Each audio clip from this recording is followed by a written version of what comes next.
Hello കുഞ്ഞോളെ. പറയാ എന്തൊക്കെയാ വർത്താനം? അത് വർത്താനല്ലേ?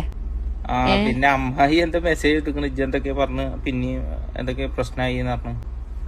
അമ്മായി അല്ലേ? അമ്മായി ഇപ്പൊ നിങ്ങൾക്ക് മെസ്സേജ് കിട്ടോ?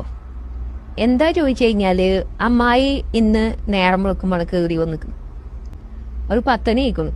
ഞാനാണെങ്കിൽ ഇപ്പൊ അരി കുറച്ച് ഉണ്ടായിരുന്നുള്ളൂ, അരി വെച്ചു ചെയ്തിരിക്കുന്നു. പിന്നെ കൂട്ടാൻ വെക്കാനൊന്നുമില്ല. എന്നാണെങ്കിൽ പൈസയും മുട്ടന്നിട്ടുള്ളല്ലോ. പിന്നെ ഞാനിപ്പോ ഇവിടുന്ന് വാങ്ങാം. അപ്പൊ ഞാൻ എന്ത് ചെയ്തു, ഒരു 500 പിന്നെ ആദ്യമായിട്ട് എന്തേലും പോയി വാങ്ങട്ടെ ഞാൻ പുലിയട്ടിയിലെത്തിയതാണ്. പുലിയട്ടിയിലെത്തിയോണ്ട് ഞാൻ വീണ്ടും അമ്മായിക്കൊന്ന് വിളിച്ചു നോക്കി പെരേക്ക്. അപ്പൊ അമ്മായി പറഞ്ഞു, അമ്മായി നിങ്ങൾ പെരയിലുണ്ടോ ചോദിച്ചു. അമ്മ പറഞ്ഞു പെരയിലുണ്ട്. പെരയിലുണ്ടെങ്കിൽ അടുക്കളയ്ക്ക് ഒന്ന് ചെല്ലുകൊണ്ടെന്ന് പറഞ്ഞു. അപ്പൊ ഞാൻ ഇപ്പൊ അടുക്കളയിലാണ്. എന്ത് ചോദിച്ചു, നമ്മുടെ തീപ്പെട്ടിയാക്ക് ഉണ്ടോ നോക്കിയാ പറഞ്ഞു. അപ്പൊ തീപ്പെട്ടിയാക്കില്ല, തീപ്പെട്ടി ഉണ്ട് പറഞ്ഞു. അന്ന് അതിന്റെ ഒരു കുടലെടുത്തുകൊണ്ട് കത്തിച്ചാഴിന്ന് പറഞ്ഞു.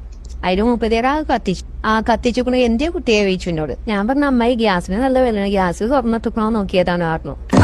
അത് പറഞ്ഞോളൂ കൂടി മൂപ്പര് കുറച്ച് പൊട്ടിച്ചേരിയാകും പറ്റിയത്. ഇങ്ങനെ പറയാത്ത ചീത്തൊന്നുമില്ല. നിങ്ങളെയും പറഞ്ഞിട്ടുണ്ടല്ലേ? ഞാൻ പറഞ്ഞു നിന്നെ പറയണോ നീ പറഞ്ഞോളി.